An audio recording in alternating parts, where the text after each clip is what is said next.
وبرکاتہ۔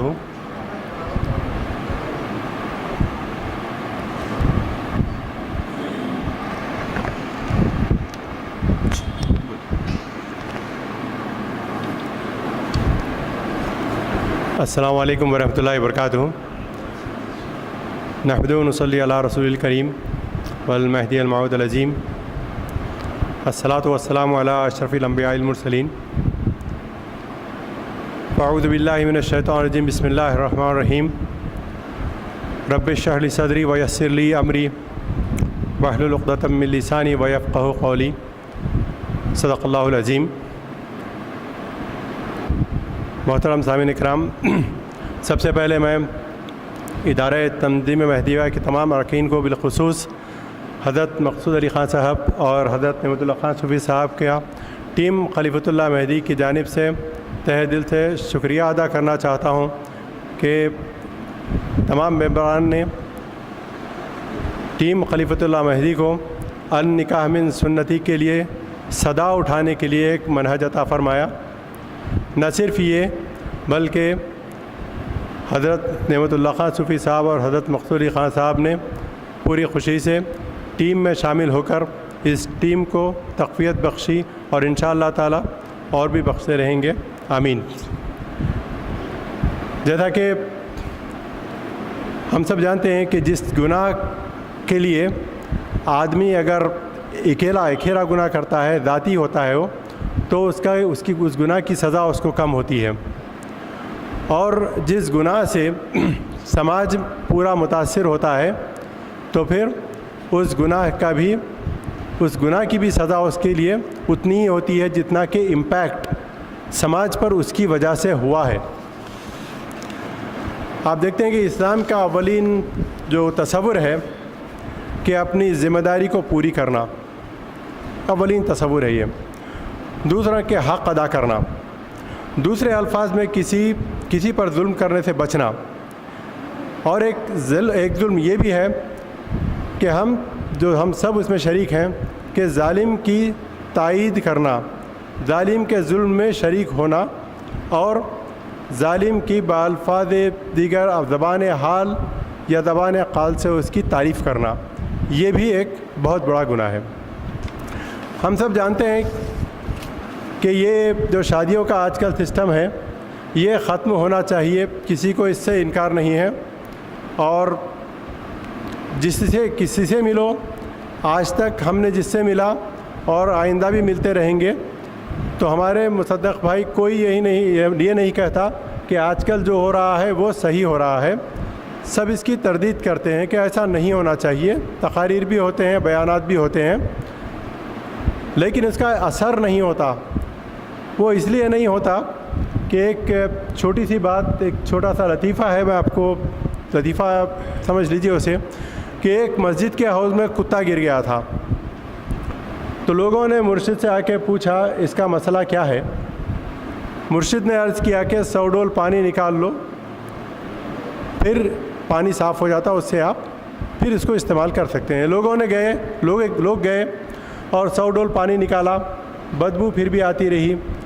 دوسرے دن لوگ پریشان ہوئے، 200 ڈول نکالے، پھر بھی بدبو جانے کا نام نہیں لیتی۔ سب لوگوں نے کہا مرشد سے مسئلہ پوچھے، انہوں تو بولے کہ 100 ڈول پانی نکال لو، پانی صاف ہو جائے گا، لیکن پھر بھی بدبو آ رہی ہے۔ پھر لوگ گئے وہاں پر، مریدین جا کے پوچھے کہ مرشد قبلہ، آپ کے حکم پہ ہم نے 100 ڈول پانی نکال دیا تھا، پھر بھی بدبو جانے کا نام نہیں لے رہی ہے۔ مرشد قبلہ سمجھ گئے، پھر انہوں نے پوچھا کیا حوض میں سے کتا نکالا تھا؟ انہوں نے کہا نہیں نکالا تھا۔ تو بولا کہ احمقوں، پہلے جاؤ کتے کو نکالو، پھر بعد میں جب پانی کے ڈول سے 100 ڈول پانی نکال دیں گے تو پھر پانی صاف ہو جائے گا۔ ہم یہی مغالطے پہ ہیں، ہم کتا نکالنا کوئی نہیں چاہ رہا اس میں سے، ہم صرف ظاہری طور پہ الفاظ کے لپ سروسز سے، اس کے ڈول سے ہم نکال کر اپنی گندگی کو پھینکنے کا ہم مظاہرہ کرنے کی کوشش کر رہے ہیں، جو کہ حقیقت میں ہمارے نفس کا خود مغالطہ ہے، کیونکہ ہمارے بھی دل کے حوض میں ایک کتا ہے جسے نفس کے نام سے ہم یاد کرتے ہیں۔ وہ جب تک نکلے گا نہیں تو ہمارا کچھ ہونے والا نہیں ہے۔ اللہ تعالیٰ قرآن مجید میں بھی فرماتے ہیں کہ نفس کو جو نفس کا پیروکار ہوتا ہے اسے کتے کی مثال دے کر اللہ تعالیٰ فرماتے ہیں. اللہ تعالیٰ فرماتے ہیں کہ وَلَوْ شِئْنَا لَرَفَعْنَاهُ بِهَا وَلَكِنَّ أَخْلَدَ عَلَى الْأَرْضِ وَاتَّبَعَ هَوَاهُ فَمَثَلُهُ كَمَثَلِ الْكَلْبِ أَنْ تَحْمِلَ عَلَيْهِ يَلْهَثْ أَوْ تَتْرَكْهُ يَلْهَثْ. تو جو دنیا دار ہوتا ہے اس کی مثال ایسی ہوتی ہے کہ وہ کتے کی مانند ہوتی ہے کہ اسے کتنا بھی دو اس کی ہرس نہیں مٹتی. وہ اپنے نفس کی پیروی میں اسے حل من مزید کی صدا لگاتے ہوئے، جس طرح کتا ہر جگہ جاتا ہے اور اس کی پیاس اگر اس کے سامنے ایک بڑی لاش بھی رکھتی جائے وہ کھاتا ہے لیکن دوسرے کتے کو آنے نہیں دیتا، ہرس کا غلام ہوتا ہے، اسی طرح انسان بھی گر جاتا ہے اگر وہ نفس کی پیروی کرتا ہے. اب ہم کیا کر سکتے ہیں اس کے بارے میں؟ ہم ایک تو یہ کر سکتے ہیں کہ جس طرح اپلائیڈ فزکس ہوتی ہے، اپلائیڈ کیمسٹری ہوتی ہے، ہم اس کے تحت ہم اپنے فارمولے سلجھاتے ہیں. تو ہم یہ کیوں نہیں کرتے کہ اپلائیڈ قرآن کیوں نہیں کرتے جو کہ اولین فرض ہے ہمارا؟ حالانکہ اپلائیڈ فزکس اور اپلائیڈ کیمسٹری میں لاز چینج ہونے کے چانسز ہیں، چینج ہوتے بھی ہیں.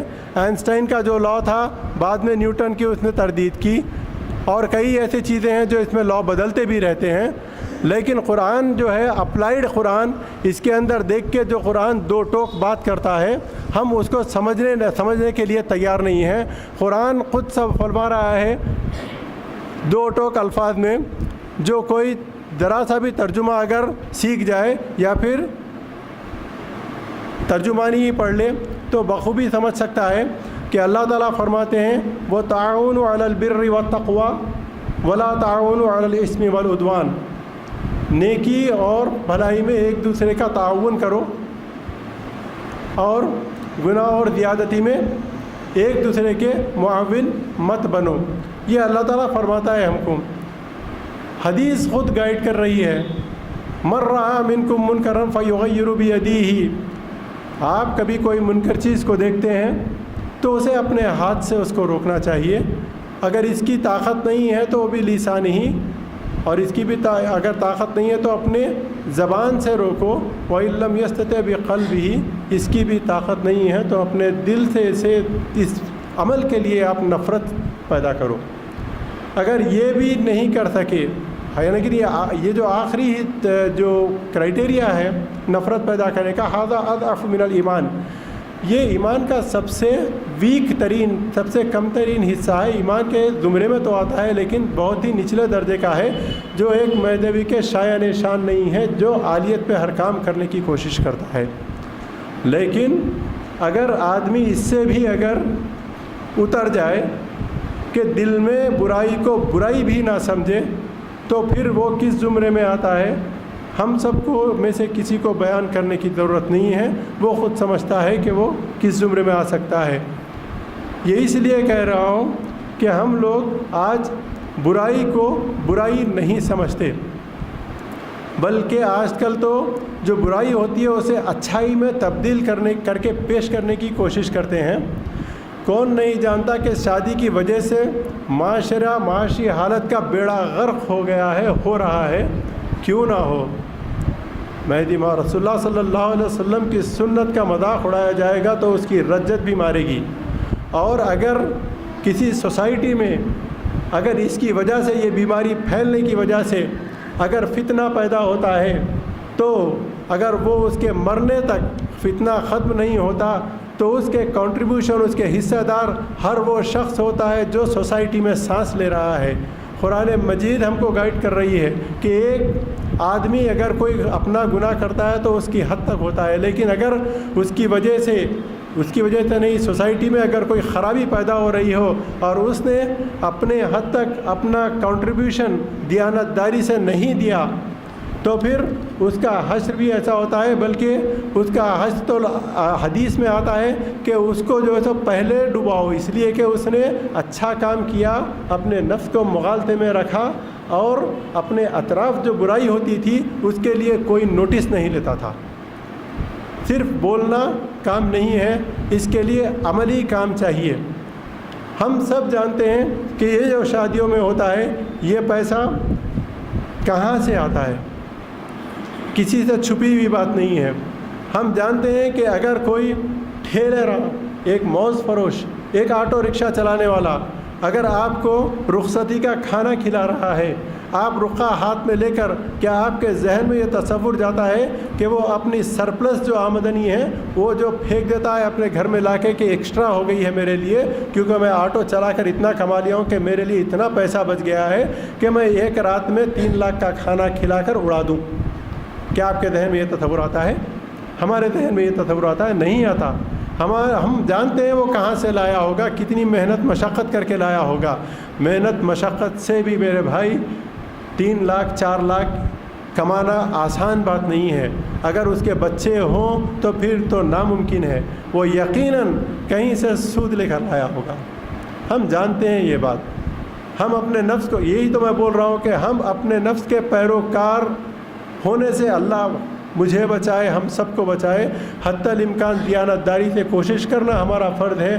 مجبوری میں اگر ہو جائے تو اللہ مجبوری کو جانتا ہے، وہ بات اور ہے۔ اور ہم کیا نہیں جانتے کہ کوئی بیٹی کو اگر کھانا کھلا رہا ہے، بیٹی کی شادی میں اگر کھانا کھلا رہا ہے تو کیا وہ خوشی کا موقع ہوتا ہے کہ وہ لوگوں کو اس طرح خوشی سے دیکھے میری بیٹی میرے سے جدا ہو رہی ہے؟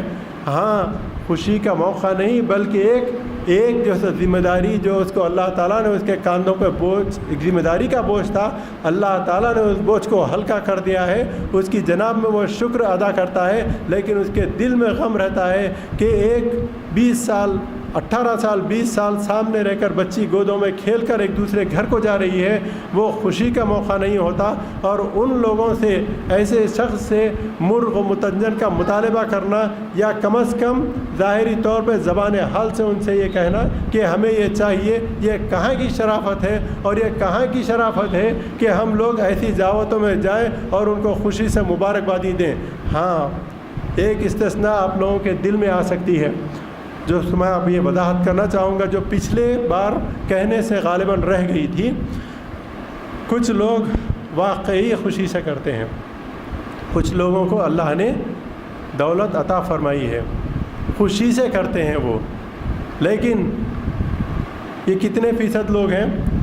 5 یا 10% ہارڈلی ہماری قوم میں ہوں گے ایسے لوگ جو واقعی خوشی سے کرتے ہیں، جنہیں اللہ نے دولت دے کر بڑی آزمائش میں ڈال دیا ہے۔ اللہ نے انہیں دولت دے کر بڑی آزمائش میں ڈال دیا ہے۔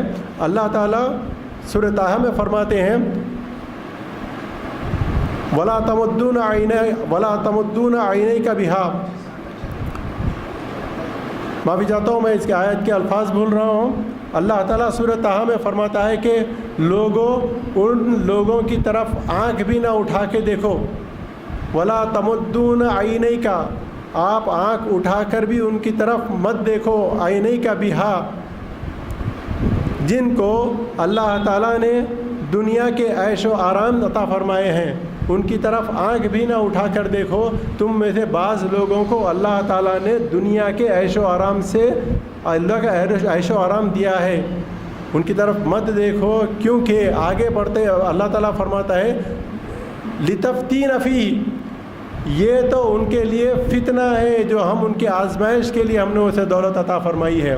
یہ دولت کا استعمال کس طرح کرتے ہیں، یہ کیا کر رہے ہیں؟ یہ خوشی سے دینے کے نام پر جو لوگوں کے دلوں میں حسرتیں پیدا کرتے ہیں، یہ خوشی سے دینے والے 5-10%، جیسا کہ اللہ تعالیٰ کھلے الفاظ میں، اسی طرح میں کہتا ہوں کہ جس طرح ہم دنیاوی عصری تعلیم کے پیچھے دیوانہ وار دن رات لگا دیتے ہیں اور کیمسٹری سے ایکویشنز نکال کر، فزکس سے اپنی چیزیں نکال کر اسے استدلال کرنے کی کوشش کرتے ہیں، تو اسی طریقے سے قرآن کو امپلیمنٹ کیوں نہیں کرتے جو ہمیں صاف صریح الفاظ میں فرما رہا ہے اللہ تعالیٰ کہ ہم نے دنیا کے عیش و عشرت کے سامان جن کو دیے ہیں، اے لوگوں ان کی طرف نظر بھی نہ اٹھا کر دیکھو۔ آپ سورہ طٰہٰ کی آیت، سورہ طٰہٰ میں جا کر دیکھیے، یہ آیت کے الفاظ آپ سرچ کریے، آپ کو مل جائے گا۔ ان کے لیے اللہ تعالیٰ نے اسے فتنے کا باعث بنایا ہے۔ یہ خوشی سے دینے کے نام پر جو لوگ کر رہے ہیں یہ کیا کر رہے ہیں میرے بھائی؟ ان کی خوشی اس میں نہیں ہے کہ ہم لوگ خوش ہوں یا آپ لوگ خوش ہوں، وہ خوش ہوں جو لو پاورٹی لائن میں جیتا ہے۔ اگر ان کی واقعی خوشی اس میں ہوتی تو وہ 2-2 1-1 ہزار لوگوں کو جمع کر کر چمپا پیٹ کے شادی خانے نہیں لیتے۔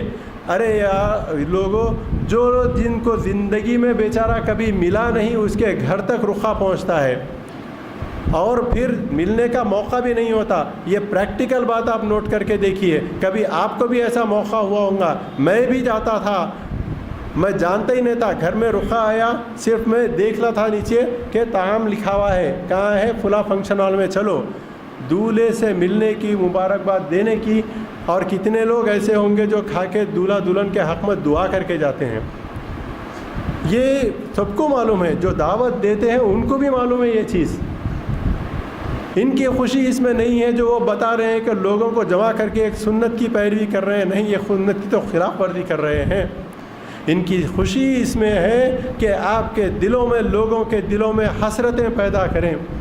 ان کی خوشی اس میں ہے کہ جس طرح ان کی خوشی اس میں ہے کہ ان کی بیٹی کے بھائی تو بیٹی اپنی بہن کو ودا کرنے کے بعد اپنے باپ کے پیسے پہ عیش کرے، اور ایک غریب بیٹی ہے اس کا بھائی، اس کے دل میں حسرت پیدا ہو، وہ پوری حسرت سے اپنی بہن کی شادی میں سب کچھ لٹتا ہوا دیکھے۔ ان کی خوشی اس میں ہے۔ میں معافی چاہتا ہوں اگر میں غلط بول رہا ہوں، مجھے ابھی روک دیجئے، ورنہ پھر یہ بات یہ سمجھی جائے گی کہ میں جو کچھ بول رہا ہوں صحیح بول رہا ہوں۔ یہ کیا ہے؟ یہ نہیں ہونا چاہیے، یہ بہت اتنی خراب بات ہے۔ آج دیکھیے ہماری گزشتہ دن میں، گزشتہ جو میٹنگ بھی تھی اس میں یہ طے کیا گیا تھا کہ دنیاوی نقصانات کے بارے میں زیادہ بتایا جائے، اس لیے کہ دنیا میں بہت ملوث ہو گئے ہیں ہم۔ آخرت کا ڈر تو ہر آیت میں، ہر رکوع میں چلتے رہتا ہے، اور اللہ تعالیٰ جن کو توفیق دی ہے اس کے اندر تدبر کرتے ہیں۔ اللہ مجھے توفیق دے کہ میں قرآن کو پڑھوں اور اس پر عمل کروں۔ دنیاوی نقصانات کر سے مخفی ہیں میرے بھائی۔ آپ دیکھیے آج ہماری حالت کیا ہو گئی ہے، مسلمانوں کی حالت کیا ہو گئی ہے۔ ہم 12% ریزرویشن کی بھیک مانگ رہے ہیں آج۔ ہم اتنے لو کیٹیگری کے ہمارا شمار سمجھا جاتا ہے کہ آج ہمارا شمار 2nd ڈگری نہیں بلکہ 3rd سٹیزن ہوتا ہے، ہمارا جو لیول ہوتا ہے ہمارا 3rd لیول کا ہو گیا، ہمارا 3rd ڈگری، 3رے درجے کے شہری ہو چکے ہم۔ اور اگر یہ چیز نہیں رکی تو بخدا آنے 15 سال میں آپ دیکھیے کہ یہ ہم 4تھے درجے کے سٹیزن ہو جائیں گے۔ ہم معاشی طور پہ پورے برباد ہو چکے ہیں۔ لوگ سمجھتے ہیں کہ ہم شادی کر لیے، اللہ نے ہم کو نوازا، بہت خوش ہیں، اور سب لوگ خوش ہیں جو شادی کرتے ہیں، ہر آدمی خوشی سے کرتا ہے۔ ایسا نہیں، ایسا کچھ نہیں ہے بھائی۔ آپ ذرا چنچل گڑھے سے باہر نکل کر دیکھیے کہ لوگوں کی کیا حالت ہو گئی ہے۔ آپ دیکھیے کہ لوگ کتنا ایڑی چوٹی کا زور لگا کر ایسی سنت کے خلاف شادی کرنے کے لیے اتاولے ہو رہے ہیں، ایڑی چوٹی کا زور لگا رہے ہیں۔ وہ بھی ایک معنوں میں غلط نہیں ہے۔ وہ اس لیے نہیں ہے کہ بیچارے ہم بھی، ہمارے بھی، آپ سوچئے کہ اگر آپ کے پاس آپ کی بیٹی بہن کوئی ہو، جو یہاں پر نوجوان بیٹھے ہیں، جو بزرگ بیٹھے ہیں، وہ مجھے بتائیں کہ اگر میں کہوں کہ میں اپنی بیٹی کی شادی میں 0 بجٹ پر کرنا چاہتا ہوں، میں اپنی بیٹی کی شادی میں کچھ جہیز نہیں دوں گا، تو میرے گھر میں میری بیٹی کے لیے یا آپ کے گھر میں آپ کی بیٹی اور بہنوں کے لیے رشتہ آنے کے چانسز کتنے ہیں؟ آپ بتائیے کتنے چانسز ہیں؟ چانسز کم ہیں، مادی طور پہ کم ہے۔ کیونکہ جو چیز آپ سے حاصل کی جا رہی ہے وہ ایسوسیٹ ہے کسی اور چیز سے۔ وہ آپ کی بیٹی سے، آپ کی بہن سے شادی نہیں کرنا چاہ رہے ہیں، بلکہ اس کے ساتھ ساتھ آپ کے پاس جو میراث ہے، آپ کے پاس جو عیش و عشرت کا سامان ہے، سمجھتے ہیں کہ سامان ہے، نہیں بھی ہوگا تو وہ جانتے ہیں یہ بھیک مانگ کر لائے گا، یہ سود پہ لائے گا، یہ چندے پہ لائے گا، اور ہمیں اس کی فلفل کرے گا یہ چیز۔ تو بتائیے کہ یہ بیٹی مقدم ہوئی یا وہ مقدم ہوئی؟ یہ اسی طرح ہوا کہ ایک جانور کو خریدا جا رہا ہے، اس کے ساتھ جو لوازمات جس کے پاس زیادہ ہیں، یہ جو بیچ میں میڈیٹر ہوتے ہیں وہ بولتے ہیں کہ بھائی دیکھیے یہ رشتہ بہت اچھا ہے، ان کی مانگ 5 لاکھ ہے، ان کی مانگ 10 لاکھ ہے۔ آپ نہیں سنتے یہ چیز؟ نہیں سنتے؟ سنتے ہوں گے نا۔ ارے اگر کوئی آدمی یہ ریجیکٹ کر دے یہ بات کو کہ میں میری بیٹی کے ایسے کچھ نہیں دوں گا، تو وہ کنونس کرانے کے لیے بولتا ہے کہ بھائی اس سے اچھا رشتہ دوسری جگہ آ رہا ہے، اتنے ہی ریٹ میں یہ بیٹا چلے جائے گا، یہ بھکاری آپ کے پاس نہیں آئے گا، یہ بھکاری ہاتھ سے نکل گیا تو اتنا اچھا بھکاری آپ کو ملنے والا نہیں ہے۔ یہ بولتے ہیں، بھکاری کا نام نہیں لیتے، کیونکہ ہم جو ہے کلچرڈ ہیں۔ میں بالکل کھلے اور ننگے الفاظ میں بول رہا ہوں، میں معافی چاہتا ہوں اور میں اللہ سے دعا کر رہا ہوں کہ یا اللہ میں جو بات کہہ رہا ہوں میری نیت تو جانتا ہے، اگر میرے عمل کرنے میں میرے کو طاقت عطا فرمائے، اور میرے نوجوان بھائی جو اس مہم میں ہمارا ساتھ دے رہے ہیں اللہ تعالیٰ ان کو تقویت عطا فرمائے، تاکہ ایک منظم ہماری ایک ٹیم بن جائے اور ایسی شادیوں کے خلاف ایک جنگ چھڑ جائے، اور انشاءاللہ تعالیٰ وہ ہو رہا ہے، آئندہ بھی ہوگا۔ اب دیکھیے اور ایک جو میں آیت پہ بول رہا تھا وہ میں آپ کو کمپلیٹ کر دیتا ہوں، جو سورہ طٰہٰ کی آیت ہے کہ اعوذ باللہ من الشیطان الرجیم بسم اللہ الرحمن الرحیم ولا تمدن عینیک الی ما متعت بہ ازواجا منہم زہرۃ الحیاۃ الدنیا لنفتنہم فیہ۔ سورہ طٰہٰ میں اللہ تعالیٰ فرما رہا ہے کہ آپ آنکھ اٹھا کر بھی نہ دیکھیں، جو لوگ استطاعت نہیں رکھتے، میں ان کی بات کر رہا ہوں کہ وہ لوگ اس آیت سے سبق حاصل کریں۔ اللہ تعالیٰ آپ کے گویا ہاتھ پکڑ کر، آپ کی گویا ٹھڈی تھام کر بول رہا ہے کہ اے میرے بندے ایسے لوگوں کی طرف آنکھ بھی نہ اٹھا کے دیکھ، کرنے دے اس کو کیا کر رہا ہے، اللہ تعالیٰ کے پاس اس کا حساب ہے، اللہ تعالیٰ کے پاس اس کا حساب ہے، جو کچھ نعمتیں دے کر میں اسے آزما رہا ہوں وہ اللہ تعالیٰ کے پاس حساب ہے اس کا، اس کی طرف، اس کے مال و متاع کی طرف آنکھ بھی نہ اٹھا کر دیکھ، جو ہم نے ان لوگوں میں سے کسی کو کچھ نعمتیں دی ہیں، مال اولاد وغیرہ وغیرہ، کیونکہ لنفتنہم فیہ، یہ تو ہم نے ان کو فتنے میں ڈالنے کے لیے دیا ہے۔ تو مال آپ کا اگر اچھا استعمال نہیں ہو رہا ہے اس کا حساب آپ کو دینا ہوگا، ایک ایک نعمت کا حساب لیا جائے گا۔ ثم لتسألن یومئذ عن النعیم، پھر اس دن ہر ایک نعمت کا آپ سے حساب لیا جائے گا۔ اور دوسری بات یہ، اگر ہم یہ سمجھتے ہیں کہ ہمارے ساتھ لوگ کم ہیں اور اس سے کچھ ہونے والا نہیں ہے، کئی جگہ ہم لوگ گئے تھے تو لوگ بولے 1-2-4 لوگ آپ کے ساتھ ہوں گے اور 5-6 لوگ آتے رہیں گے، پھر اس میں سے جاتے رہیں گے، اور یہ پہلے بھی کام چلتا تھا اور نہیں ہوا، یہ بھی آہستہ آہستہ ایسی ہوگا، آپ تھکا کر بیٹھ جائیں گے۔ لیکن میں یہ کہتا ہوں کہ اللہ تعالیٰ جگہ جگہ فرما رہا ہے کہ جہاں قلیل لوگ ہوتے ہیں وہی انقلاب لا سکتے ہیں، زیادتی کے پیچھے مت جائیے، حق اگر آپ کے پاس ہے، اگر آپ سمجھتے ہیں کہ ہماری بات سچی ہے تو ہم سے جڑ کر دیکھیے، پھر دیکھ زمانے میں کیا نہیں ہوتا۔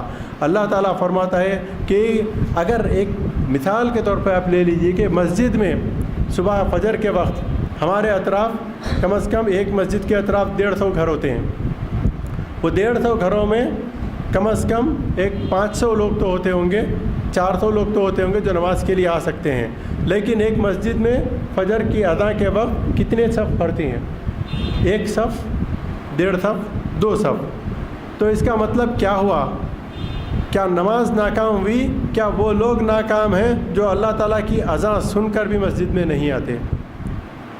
یقیناً نماز ناکام نہیں ہے، بلکہ وہ لوگ ناکام ہیں جو اللہ تعالیٰ کی حق کی آواز پر لبیک نہیں کہتے۔ اور ایک بات،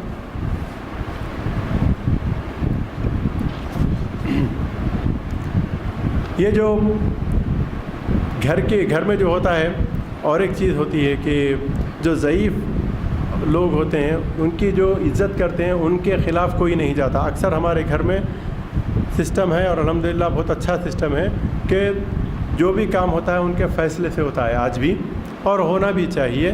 لیکن جو گھر میں اکثر جو گھروں میں بیٹھے ہوئے ضعیف لوگ ہیں، ضعیف عورتیں ہیں جو ترک دنیا کر کے بیٹھے ہوئے ہیں اور اللہ تعالیٰ سے اقرار لے کے بیٹھے ہوئے ہیں کہ ان کی مداخلت دنیا میں نہیں ہوگی، لیکن جب ان کے بیٹے کی یا پوتری کی شادی کا وقت آتا ہے تو مطالبہ کرنے کے لیے ڈائریکٹلی یا انڈائریکٹلی ان کو اکساتے ہیں کہ اتنے تولے سونا اور یہ جہیز آنا چاہیے بچے کو، ورنہ لوگ کیا بولیں گے۔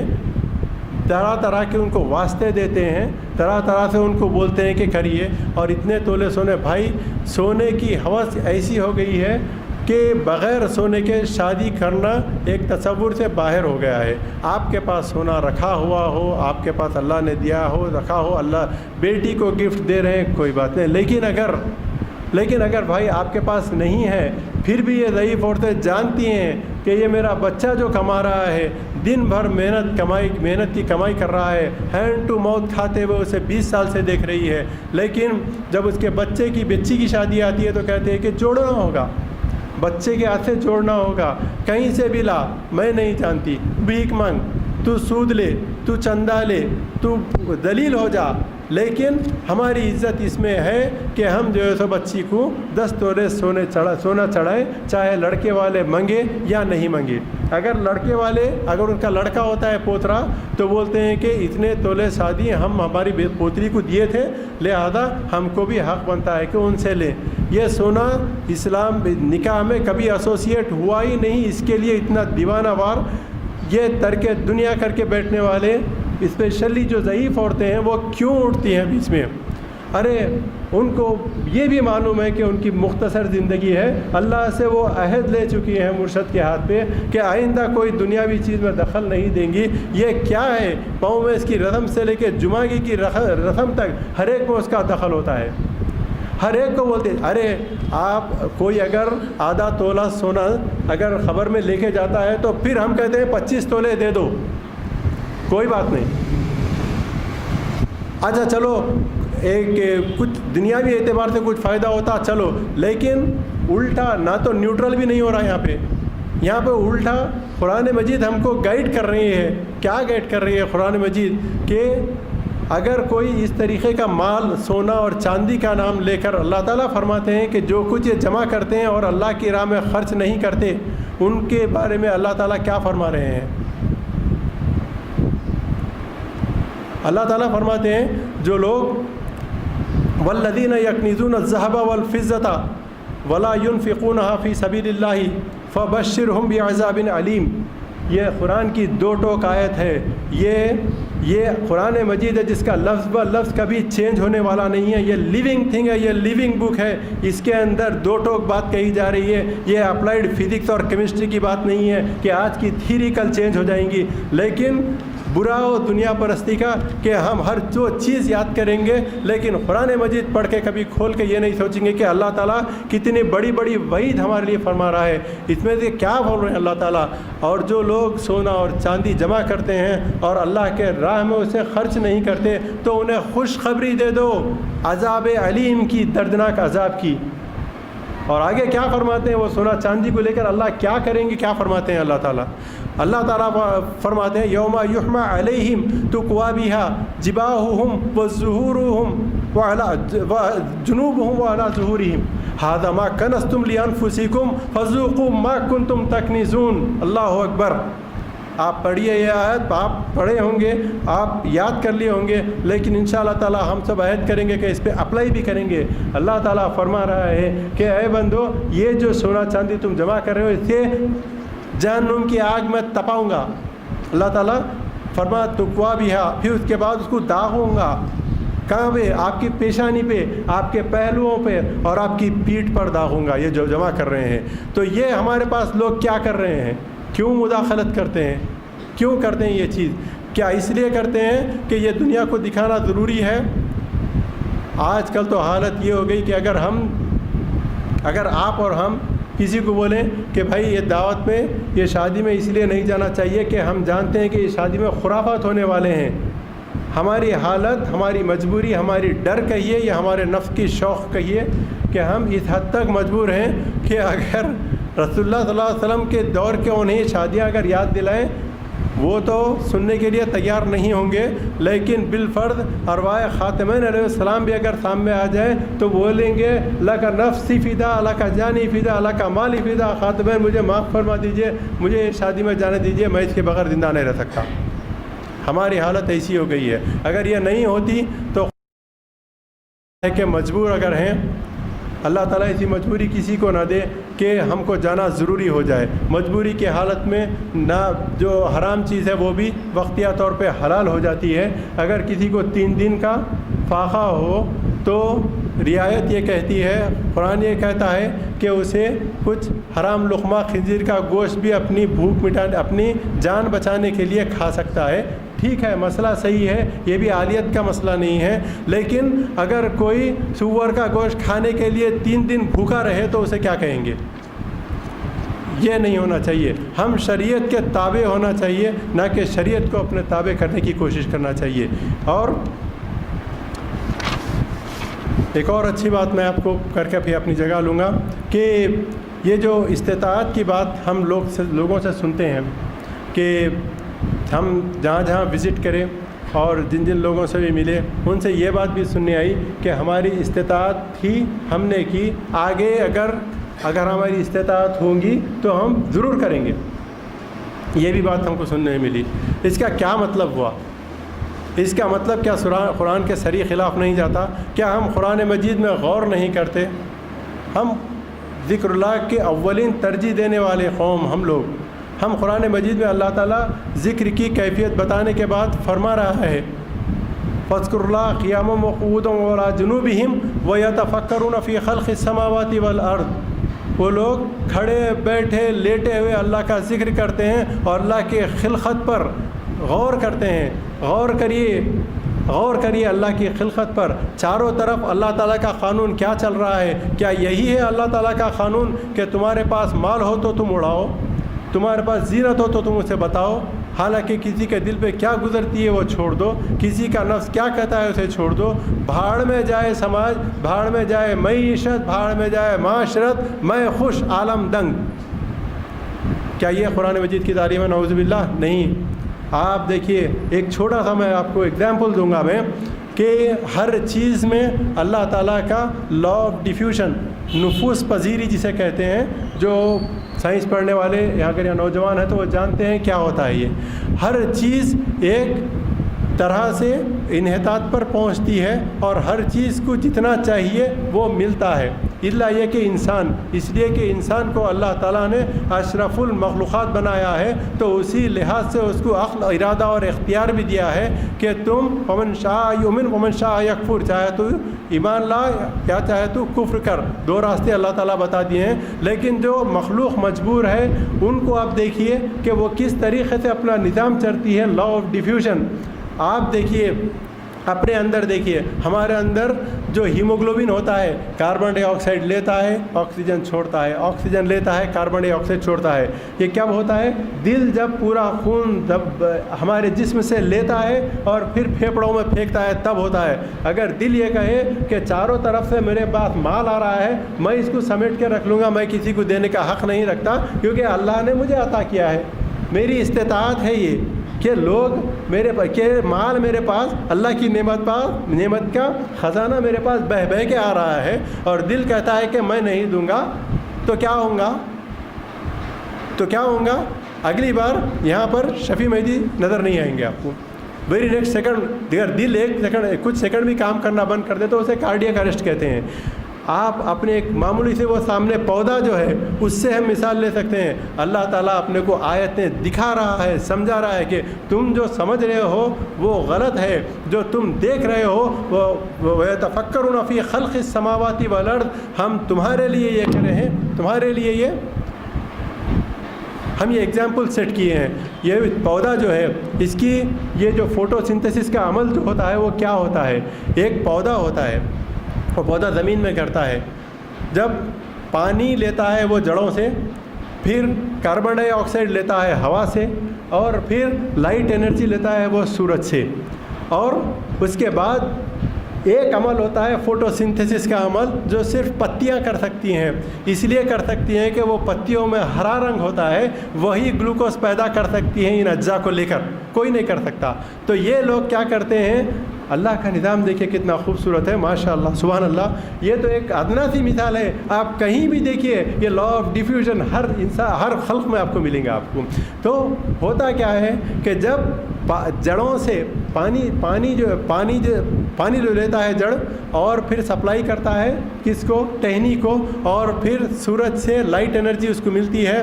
تو جو پتے ہوتے ہیں وہ فوٹو سنتھسس کا عمل پیدا کرتے ہیں، فوٹو سنتھسس سے گلوکوز پیدا ہوتا ہے.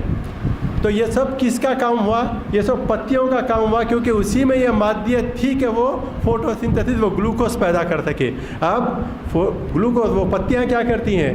وہ پتیاں بولتی ہیں کہ ہمارے پاس کھانے پینے کے لیے گلوکوز ہے، لہذا ٹہنیوں کو یہ پہنچا دیتی ہے. وہ ٹہنیاں کیونکہ کلوروفل اس میں ہوتا نہیں ہے، تو وہ لوگوں کو حاجت ہوتی ہے کسی دوسرے کی، کیونکہ انہوں نے مال سپلائی کیا اور پھر محنت ساری پتیوں نے کی اور رکھی اپنے حد تک، ضرورت کی حد تک، اور سارا ڈسٹریبیوٹ کر دی. پھر اس کے بعد کیا ہوتا ہے؟ اسی طریقے سے ہمارے پاس بھی یہ سسٹم ہونا چاہیے. ہم یہ نہیں کہہ سکتے ایک زبردست طریقے کا کمپلیکس لکھ دیا ھذا من فضل ربی، اللہ تعالیٰ بول رہا تھا کہ جو ضرورت سے زیادہ ہے وہ انفاق کر دو. یہ اپنی بات ہے، وہ کس طریقے سے چاہے آپ کمپلیکس بنا کے بھی اللہ تعالیٰ کی خدمت کر سکتے ہیں، یہ آپ کی اپنی سوچ پہ اور اپنی نیت پہ ڈیپینڈ کرتا ہے. میں اس سے منع نہیں کر رہا ہوں، لیکن ایک چیز آپ کو بتا رہا ہوں. اس کے بعد کیا ہوتا ہے؟ اس کے بعد یہ ہوتا ہے کہ ٹہنیوں کو بھی انف انرجی مل جاتی ہے. جب ٹہنیوں کو انف انرجی مل جاتی ہے تو کیا ہوتا ہے؟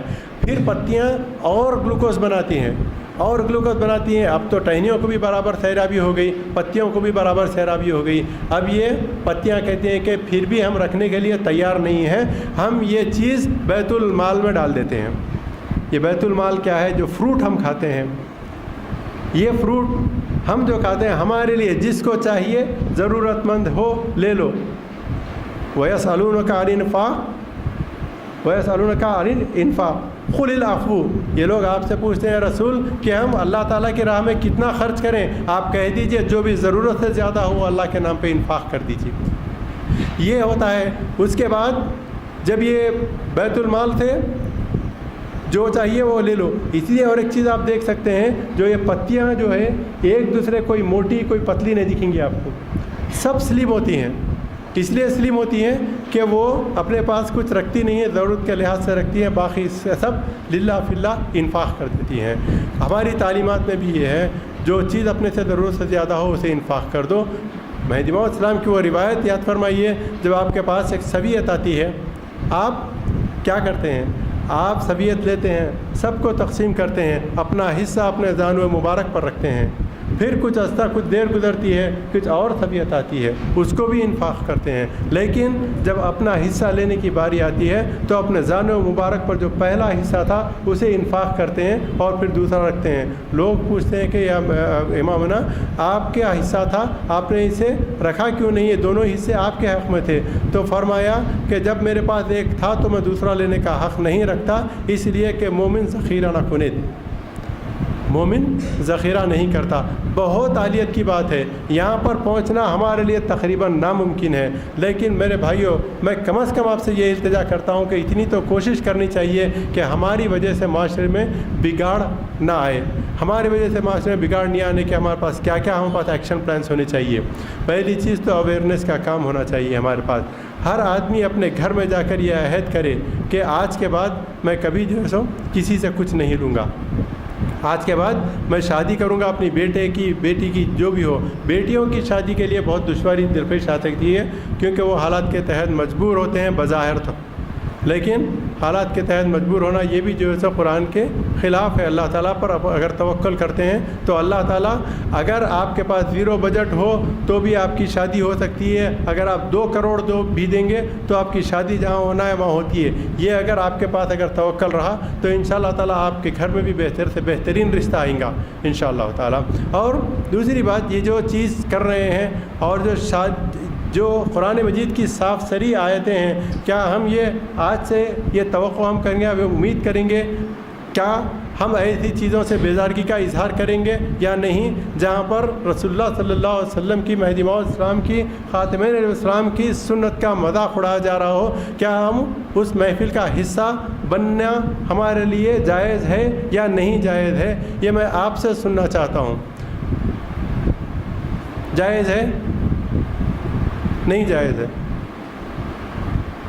جزاک اللہ خیر. جو لوگ یہ کہتے ہیں کہ جانا جائز نہیں ہے، میں کیا ان سے یہ توقع کی جاتی ہے کہ جہاں پر آپ رخا دیکھیں، جہاں پر رخصتی کا کھانا لکھا ہوا ہو، اور جہاں پر بینڈ باجا ہو، پٹاخے ہو، جہاں پر جمعگی کے نام پہ شادی خانے لیے جا رہے ہوں، مہندی کے نام پہ شادی خانے لیے جا رہے ہوں، اور کئی خرافات ہو رہے ہوں، وقت کی خرابی ہو رہی ہو، بربادی ہو رہی ہو، کسی کے ذکر کا وقت کا احساس نہیں، نماز کا وقت کا احساس نہیں، شام سے لے کے تا صبح تک بینڈ باجے بج رہے ہوں، کیا ایسی محفل کا حصہ بننا ہمارے لیے جائز ہے؟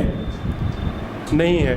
تو آج سے انشاءاللہ تعالی میں نوجوانوں سے بالخصوص اور سب لوگوں سے گزارش کرتا ہوں کہ ایسی شادیوں میں مت جائیے جہاں پر لیوش ویڈنگ سے ہوتے ہیں، معاشی طور پہ دنیاوی اعتبار سے بھی جہاں ہم زیرو ہو گئے ہیں، اور اگر یہ رکا نہیں تو اور بھی زیرو ہوتے جائیں گے۔ میں توقع کرتا ہوں کہ اس پر عمل کیا جائے گا انشاءاللہ تعالیٰ، تبھی جا کر انقلاب آئے گا، ورنہ باتوں سے کچھ نہیں ہوگا۔ ولیمہ اٹینڈ کریے، سنت ہے، لیکن ولیمے ایک سنت عمل میں اگر کوئی خرافات رکھتا ہے تو اس میں بھی نہیں جانا چاہیے۔ یہ ہماری حد تک، ہم کسی کا بائیکاٹ نہیں کر رہے ہیں، ہم آیت کی حد میں آنے سے بچ رہے ہیں۔ وہ تعاون علی البر والتقوی ولا تعاون علی الاثم والعدوان کی حد میں، زد میں نہیں آنے کی کوشش کر رہے ہیں۔ خدا را یہ مت سمجھیے کہ ہم کسی کا بائیکاٹ کر رہے ہیں، ہم کسی کا بائیکاٹ کرنے کے قابل ہی نہیں ہیں۔ پہلے ہم اپنے نفس کو دیکھیں گے، من عرف نفس کا فقد عرف ربک۔